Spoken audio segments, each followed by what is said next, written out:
Hi friends, நம்ம ஈராட் மூவிஸில் ஒரு சயின்ஸ் ஃபிக்ஷன் ஆக்ஷன் ஃபிலிமான kingdom of the planet of the apes படத்தோட கதையை சுருக்கமாக பார்ப்போம். அதுக்கு முன்னே உங்கள் புரிதலுக்காக ஒரு சின்ன முன்னோட்டத்தோட ஆரம்பிக்கிறேன். அல்சைமர் நோயால் பாதிக்கப்பட்டவங்களை குணப்படுத்துறதுக்காக ஒரு புதிய வைரஸை உருவாக்கி அதை ஒரு ஏப்புன்னு சொல்லப்படுற சிம்பன்சி குருலாவுக குரங்குங்க மேலே சோதனை பண்ணுறாங்க. இந்த சோதனை கட்டத்தில் அந்த குரங்குங்க ரொம்ப புத்திசாலியாக மாறுதுங்க. ஆனால் அதே வைரஸ் குரங்கு மூலமாக மனுஷனுக்கு பரவும் போது மனுஷங்களோட உயிருக்கு ஆபத்தாக முடியுது. இதில் புத்திசாலியாக மாறிய குரங்குகளை சீசர்ன்ற ஒரு குரங்கு இந்த மனுஷங்க கூட்டத்திலிருந்து விலகி ஒரு பாதுகாப்பான இடத்துக்கு எப்படி அழைச்சிட்டு போச்சுன்னு ஒரு 3 பாகங்களா வெளிவந்துச்சு. கதை முடிவில் அந்த வைரஸ் ஒரு 80% மக்களை கொன்ன உடனே தெரிஞ்சு வீக்கா போய் உயிரை பறிக்காம மனுஷங்களோட பேச்சு திறனை காலி பண்ற மாதிரி போன பாகத்துல முடியுது. இந்த kingdom of the planet of the ஏப்போட கதைக்களம் புத்திசாலி குரங்கு சீசரோட ஆட்சிக்கு பிறகு பல தலைமுறைகளை கடந்து அமைக்கப்பட்டிருக்கு. அப்போ உலகமே மாறி போயும் பின்தங்கியும் இருக்கு. மனுஷங்க ஒடுங்கி போய் பேச்சு திறன் இல்லாம காட்டுவாசியா வாழ்ந்துட்டு இருக்காங்க. பல மனுஷங்க தன்னை குரங்குகளுக்கு அரசன் சொல்லிட்டு இருக்க ப்ராக்சிமஸ் சீசரோட கொடூரமான தலைமையில அடிமைகளா இருக்காங்க.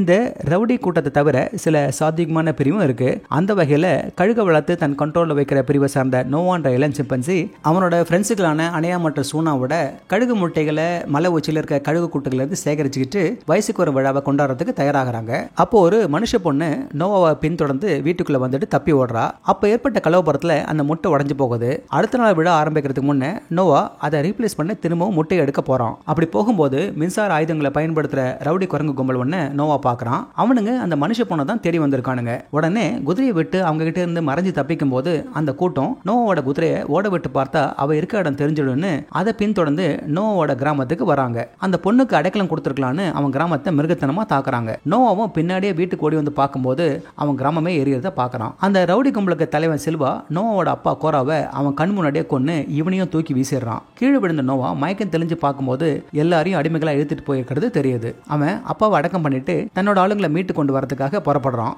போற வழியில ராக்கான்ற ஒரு ஒராங்குட்டான் கிட்ட ஃப்ரெண்ட் ஆகுறான். ராக்கா இந்த கொடூரன் ப்ராக்சிமஸ் சீசர் என் குருவான சீசர் சொன்ன போதனைகளை தப்பா அர்த்தம் பண்ணிட்டு எதிர்மாறா நடக்கிறான்னு சொல்றான். அப்ப ரெண்டு பேரும் அந்த பொண்ணு பின்னாடி வரத கவனிக்கிறாங்க. ராக்கா அவளுக்கு பசியா இருக்கலான்னு அவளுக்கு சாப்பிடறதுக்கு கொடுத்து அவளையும் நோவாவோட தேடலுக்கு துணையை அழைச்சிட்டு போறான். அப்ப திரும்பவும் சில்வா கூட்டத்தினால திடீர்னு தாக்கப்படுறாங்க. அந்த சமயத்துல அந்த பொண்ணை காப்பாத்தி இவங்களும் தப்பிக்கும் போது அவ பேசி அவங்கள ஆச்சரியப்படுத்துறா. அவ பேரு மே என்னும் நோவோட ஆளுங்களை பீச் ஓரமா மனுஷங்க முன்னாடி பதுங்கி இருந்த பிரம்மாண்டமான வால்ட் பக்கத்துல ப்ராக்சிமஸ் சீசர் வச்சிருக்கான்னு வெளிப்படுத்துறா. அந்த இடத்துக்கு போற வழியில ஒரு பழத்தை கடந்தலான்னு போகும்போது திரும்பவும் சில்வா கும்பல் தாக்க மேவை காப்பாத்த போய் ராக்கா தண்ணியில் அடிச்சிட்டு போகப்படுறான். சில்வா இவங்க ரெண்டு பேரையும் பிடிச்சு கடலோர முகாமுக்கு இழுத்துட்டு போறாங்க. அங்க நோவா தன் அம்மா மற்றும் ஃப்ரெண்ட்ஸுங்களோட சேர்றான். கொடுங்கோலன் ப்ராக்சிமஸ் சீசர் நோவோட ஆளுங்களையும் மற்றவங்களையும் அடிமைப்படுத்தி அவங்க எல்லாரோட உழைப்பையும் பயன்படுத்தி அந்த மனுஷங்க பதுங்கி இருந்த பிரம்மாண்டமான வால்ட்டை எப்படியாவது திறந்து உள்ள இருக்க தொழில்நுட்பத்தை அடையறதுக்கு முயற்சிக்கிறான். ப்ராக்சிமஸ் சீசரோட கூடவே இருக்கிற ட்ரிவேத்தன்ற மனுஷன் மே மற்றும் நோவாவுக்கு அந்த வால்ட்டை எப்படி திறக்கிறதுன்னு தெரியும்னு நம்புறான். மேலும் மே ப்ராக்சிமஸோட சேர்ந்து இருந்தா நல்லா இருக்கும்னு எச்சரிக்கை பண்றான். மே ரகசியமா அந்த வால்ட்டுக்குள்ள போகிறதுக்கு நோவோட ஹெல்ப்பை கேட்க நோவா ஹெல்ப் பண்றேன்னு சொல்றான். அதுக்கு ஈடா மேயோட உண்மையான நோக்கத்தை கேட்கறான். மே ப்ராக்சிமஸ் சீசர் உள்ள போகணும்னு நினைக்கிற அந்த வால்ட்டுக்குள்ள மனித குலத்துக்கு திரும்பவும் பேச்சு வரதுக்கான ஒரு மர்மமான புக் இருக்கிறதா சொல்றா.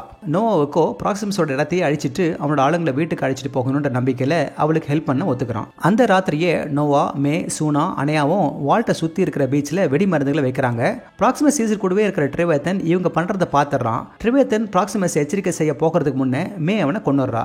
அடுத்து மேயோட குழு அந்த சீக்ரெட் என்ட்ரி கேட் வழியா அந்த வால்ட்டுக்குள்ள நுழையும் போது அந்த வால்ட் ராணுவம் பதுங்கிறதுக்கான இடமா இருந்திருக்கிறதுனால அதுல ஆயுதங்களை குவிச்சிருக்கிறது தெரிய வருது. மே புத்தகம்னு சொன்னது செயற்கைக்கோளுக்கு சிக்னல் அனுப்புறதுக்கான கீ. அது மே அந்த கீயையும் ஒரு கை துப்பாக்கியும் எடுத்து மறைச்சு வச்சுக்கிறா.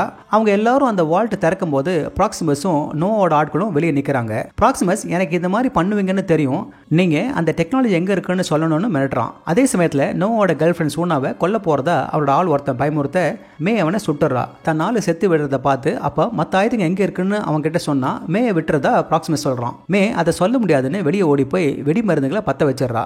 அது வெடிச்சு கடல் தண்ணி உள்ள வராம வச்சிருந்த பெரிய தடுப்பு உடைக்க கடல் தண்ணி குபுகுமுன்னு வால்ட்டுக்குள்ள வர குரங்குகள் எல்லாம் உயரமான இடத்துக்கு ஏறும்போது அவன் அப்பாவை கொன்ன சில்வாவால நோவா துரத்தப்படுறான். ஆனா நோவா சில்வாவை 2 கப்பிக்குள்ள மாட்ட வச்சு முழுகடிச்சிடறான். நோவாவும் அவரோட ஆளுங்களும் அந்த வெள்ளத்துல இருந்து தப்பிச்சு வால்ட் உச்சிக்கு வந்துடுறாங்க. அங்கிருந்து தப்பிக்கலான போது அங்க திடீர்னு ப்ராக்சிமஸால தாக்கப்படுறான். ப்ராக்சிமஸ் நோவாவை தன் முன்ன மண்டிடு மாதிரி கர்ஜிக்கிறான். நோவா எதிர்க்க ப்ராக்சிமஸ் சீசர் அவனை நல்ல நைய புடைக்கிறான். நோவாவுக்கு ஒன்றும் முடியலனாலும் எப்படியோ எழுந்திருச்சு தன் கழுக்க கூப்பிடுறான். நோவாவோட ஆளுங்களும் அதை புரிஞ்சுக்கிட்டு கூப்பிட கழுகுங்க கூட்டமாக வந்து ப்ராக்சிமஸை தாக்க அவன் அந்த உயரத்துலேருந்து கீழே இருக்க கடப்பாறைங்க மேலே விழுந்து இறந்து போகிறான். நோவா தன் ஆளுங்களோட தன் இடத்துக்கு வந்துட்டு வீட்டை திரும்பவும் கட்ட ஆரம்பிக்கிறான். அங்கே மே வந்து நோவா கிட்ட மனுஷங்க ஒரு காலத்தில் ஆதிக்கம் செலுத்துகிற எண்ணமாக இருந்ததால அவங்க இன்னொரு வாய்ப்புக்கு தகுதியானவங்கன்னு விளக்குறா. ஆனால் குரங்குங்களும் மனிதர்களும் நிம்மதியாக சேர்ந்து வாழ முடியுமான்னு நோவா கேள்வி எழுப்புறான். அதுக்கு அவகிட்ட பதில் இல்லை. மே அங்கேருந்து ஒரு செயற்கைக்கோள் தளத்துக்கு போறா. அங்கே இருக்கவங்க தடுப்பு மருந்துகளை எடுத்துருக்கிறதுனால பேசக்கூடியவங்களா இருக்காங்க. அவங்க மே கொண்டு போன கீயை வச்சு செயற்கைக்கோள்களை திரும்பவும் செயல்படுத்துறாங்க. அது மூலியமா மற்ற இடங்களில் பதுங்கி இருக்கிறவங்கள சக்சஸ்ஃபுல்லாக கான்டாக்டும் பண்ணிடுறாங்க. இதுக்கிடையில நோவாவும் சூனாவும் அந்த டெலிஸ்கோப் மூலமா வானத்தில் ஏதோ ஒன்று பார்க்குறாங்க. அதோட இந்த கதை முடியுது. ஓகே ஃப்ரெண்ட்ஸ், இதே போல இன்னொரு சுவாரஸ்யமான படக்கதையோட சந்திக்கிறேன். இந்த படக்கதை உங்களுக்கு பிடிச்சிருந்துச்சுன்னா உடனடியாக லைக் பண்ணுங்க, ஷேர் பண்ணுங்க. நன்றி.